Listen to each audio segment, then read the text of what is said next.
Sebelum mulai videonya, jangan lupa klik tombol subscribe dulu ya. Terima kasih.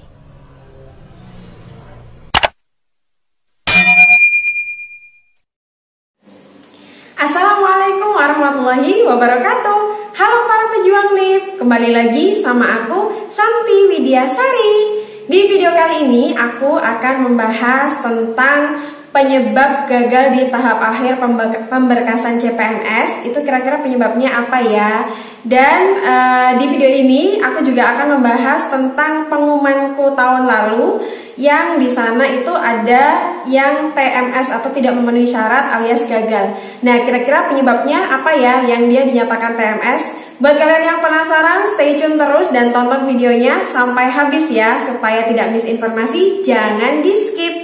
Nah, tapi sebelum itu, seperti biasanya teman-teman jangan lupa klik tombol subscribe dulu ya, supaya teman-teman tidak ketinggalan informasi-informasi terbaru yang akan aku bagikan di video-video aku yang selanjutnya. Jadi klik tombol subscribe-nya sekarang juga ya. Terima kasih. Nah, langsung aja kita bahas teman-teman. Jadi seperti yang aku sudah jelaskan di video-video aku yang sebelumnya, bahwa ketika nanti pemberkasan itu teman-teman belum lolos 100%. Masih ada kemungkinan teman-teman itu bisa dianulir kelulusannya atau batal kelulusannya karena beberapa penyebab. Aku sudah pernah buatkan videonya tentang 5 kesalahan fatal yang bisa menyebabkan gagal di tahap akhir pemberkasan ini. Nah, tapi di video ini kita akan langsung belajar dari kesalahan TMS tahun lalu di formasi, maksud aku di lingkungan Pemprov Jawa Timur. Jadi tahun lalu aku ikut di Pemprov Jawa Timur, teman-teman. Nah, ini aku masih menyimpan pengumumannya, dan di sana itu ada daftar teman-teman yang TMS. Nah, di video ini kita akan lihat kenapa dia bisa TMS, apa yang menyebabkan, akan kita bahas di video kali ini. Nah, jadi ini adalah pengumuman tentang peserta seleksi yang mengundurkan diri atau dianggap mengundurkan diri dan peserta seleksi yang tidak memenuhi syarat atau TMS pada seleksi calon pegawai negeri sipil daerah di lingkungan pemerintah Provinsi Jawa Timur tahun 2018. Nah, di sini ini adalah pengumumannya. Nah, di sini ini lengkap banget ya teman-teman ya. Jadi di sini disebutkan bahwa pada poin setelah poin 8 itu disebutkan di sana bahwa setelah dilakukan verifikasi dan validasi pada pemberkasan yang dilaksanakan pada tanggal 8 sampai 15 Januari 2019, ini adalah masa pemberkasannya, itu terdapat ada 3 poin. Yang pertama, sebanyak 3 orang mengundurkan diri disertai dengan surat pernyataan pengunduran diri. Nah, jadi ini adalah peserta yang dia sudah dinyatakan lolos, tapi kemudian dia mengundurkan diri dan menyerahkan surat pernyataan pengunduran dirinya. Nah, penyebabnya apa? Tentu saja kita tidak tahu ya teman-teman, ini personal, hanya orangnya yang tahu dengan panitianya. Yang jelas dia mengundurkan diri dengan membawa surat pernyataan. Itu adalah poin yang pertama. Nah, yang kedua adalah sebanyak 4 orang tidak hadir dan dinyatakan mengundurkan diri. Nah, jadi beda ya teman-teman. Kalau poin 1 itu dia memang betul-betul mengundurkan diri dengan membuat surat pernyataan. Kalau yang nomor 2 ini, dia ini dianggap mengundurkan diri karena tidak hadir pada saat pemberkasan dan tidak memberikan informasi apapun ke panitia, maka dianggap mengundurkan diri. Jadi ada 3 orang yang betul-betul mengundurkan diri dan 4 orang yang tidak hadir sehingga dianggap mengundurkan diri.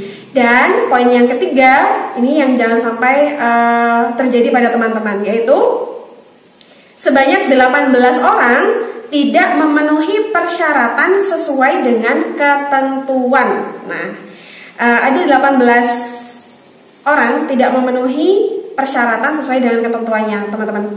Nah, apa saja persyaratan yang tidak sesuai dengan ketentuan yang bisa membatalkan ini? Langsung saja kita cek.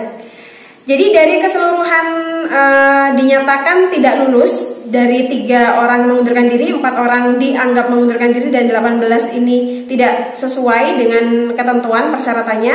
Ini dinyatakan tidak lulus dengan rinciannya adalah, nah kita lihat teman-teman.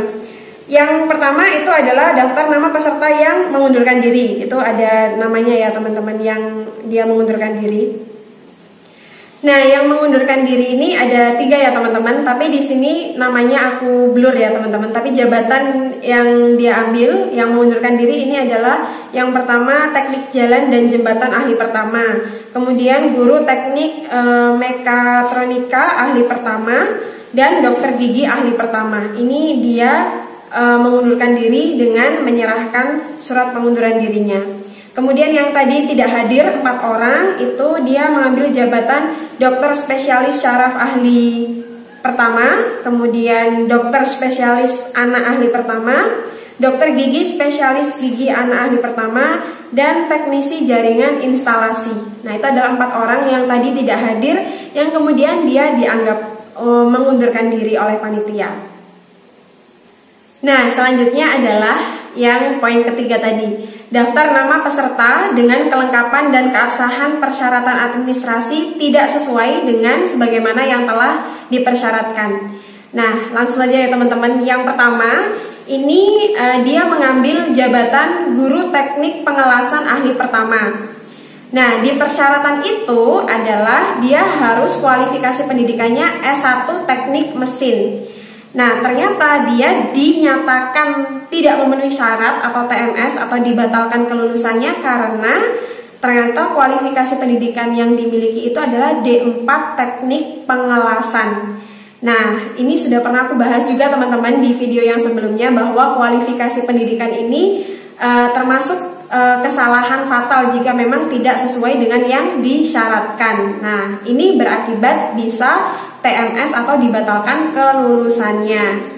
Jadi dia diminta S1 teknik mesin, tetapi ternyata dia itu D4 teknik pengelasan. Jadi terpaksa harus TMS. Nah, lanjut yang kedua. Yang kedua ini adalah dia penempatannya, jabatannya adalah psikologi klinis ahli pertama. Nah, persyaratannya itu adalah tenaga kesehatan harus memiliki STR. Nah, alasan dia TMS atau tidak memenuhi syarat adalah dia punya STR, tetapi STR yang bersangkutan itu diterbitkan tanggal 28 November 2018, yang mana itu adalah setelah masa pendaftaran. Nah, ini yang juga teman-teman harus perhatikan sekali ya teman-teman.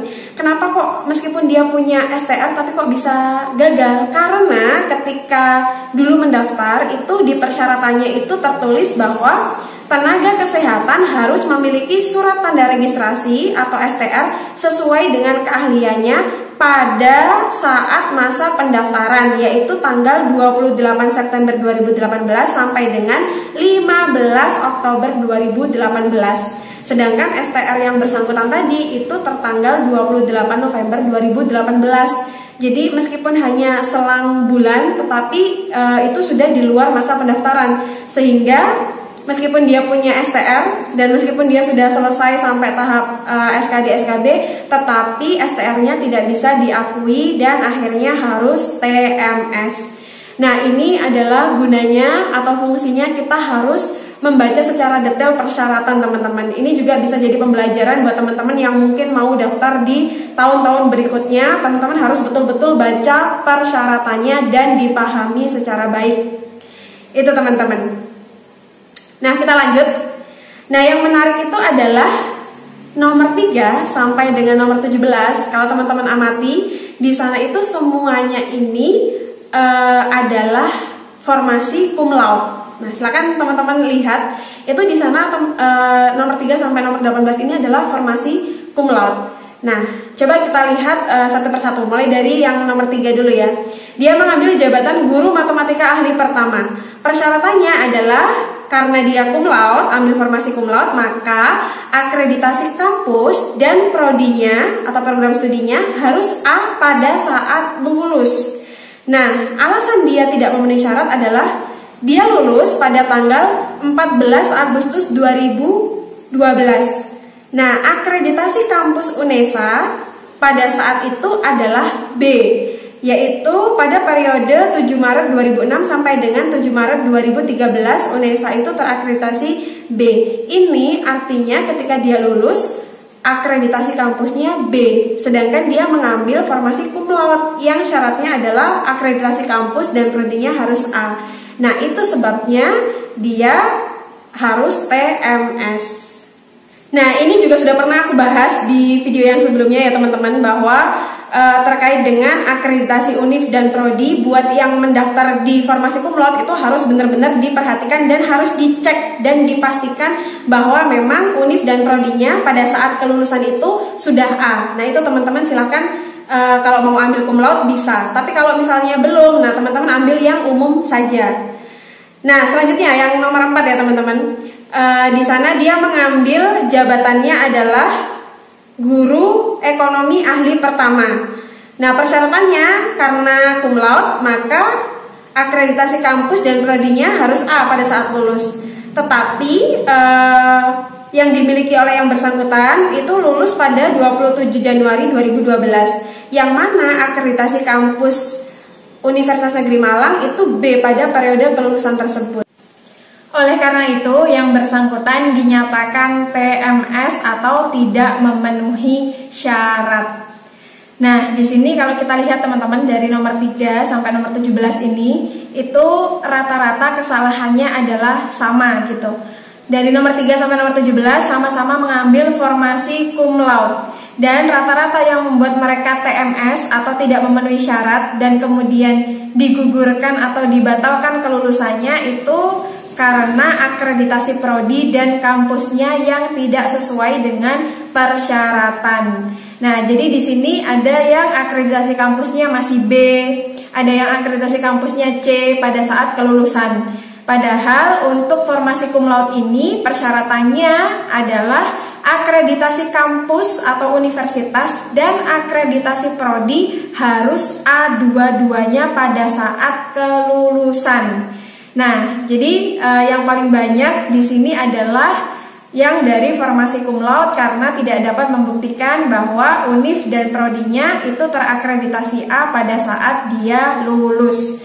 Nah, ini warning banget buat teman-teman yang nanti akan mengambil di formasi cum laude, harus dipastikan betul-betul bahwa universitas dan prodinya harus terakreditasi A pada saat teman-teman lulus, supaya tidak terjadi hal yang serupa seperti ini. Ini kita jadikan pembelajaran ke depan supaya tidak TMS atau tidak memenuhi syarat. Karena sayang sekali teman-teman sudah berjalan jauh mulai dari pendaftaran, seleksi administrasi, SKD, SKB, pemberkasan, tapi ternyata harus dibatalkan atau dianulir kelulusannya dikarenakan tidak memenuhi persyaratan pada poin akreditasi kampus dan prodi. Jadi buat kalian yang ambil di formasi cum laude ini harus diperhatikan. Nah, itu tadi nomor 3 sampai 17 rata-rata sama sudah kita bahas tadi. Dan ini di nomor 18 ada yang mengambil di jabatan analis jalan jembatan. Nah, yang diminta itu adalah S1 teknik sipil. Nah, sedangkan yang bersangkutan ini kualifikasi pendidikannya adalah D4 teknik sipil. Nah, ini kemudian membuat dia TMS atau dinyatakan tidak memenuhi syarat. Nah, jadi pembelajarannya teman-teman dari ini tadi semua adalah ketika teman-teman pertama kali membuka pengumuman, itu teman-teman silahkan dicek betul-betul persyaratannya, jabatan yang dilamar, kualifikasi pendidikannya, pastikan semuanya itu sama dengan milik teman-teman. Aku sarankan teman-teman memilih yang sesuai dengan jurusannya teman-teman gitu, supaya tidak terjadi seperti ini gitu. Karena sayang sekali teman-teman sudah berjalan sangat jauh tetapi harus TMS di akhir.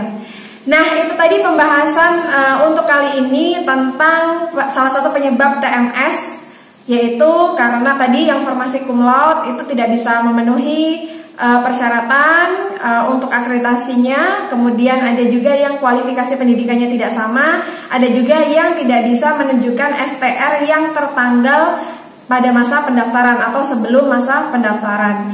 Nah, itu tadi beberapa penyebab dari gagalnya pemberkasan tahap akhir CPNS. Mudah-mudahan teman-teman semua tidak ada yang mengulangi kejadian itu tadi. Mudah-mudahan semuanya dimudahkan dan dilancarkan dan teman-teman bisa diusulkan NIP-nya dan menerima SK CPNS. Dan buat yang belum berkesempatan, tidak perlu berkecil hati dan tidak perlu bersedih hati. Insya Allah sudah siapkan rezeki yang terbaik untuk teman-teman juga. Terima kasih telah menonton. Jangan lupa klik tombol like, subscribe, komen, dan share video ini ke sosial media teman-teman semuanya. Dan jangan lupa untuk selalu nonton video aku, nyalakan loncengnya supaya ketika aku punya video terbaru, teman-teman langsung dapat notifikasinya. Terima kasih telah menonton. Assalamualaikum warahmatullahi wabarakatuh. Sampai jumpa di video yang selanjutnya. Eits, bagi yang belum subscribe, jangan lupa klik tombol subscribe-nya sekarang juga ya. Terima kasih telah menonton.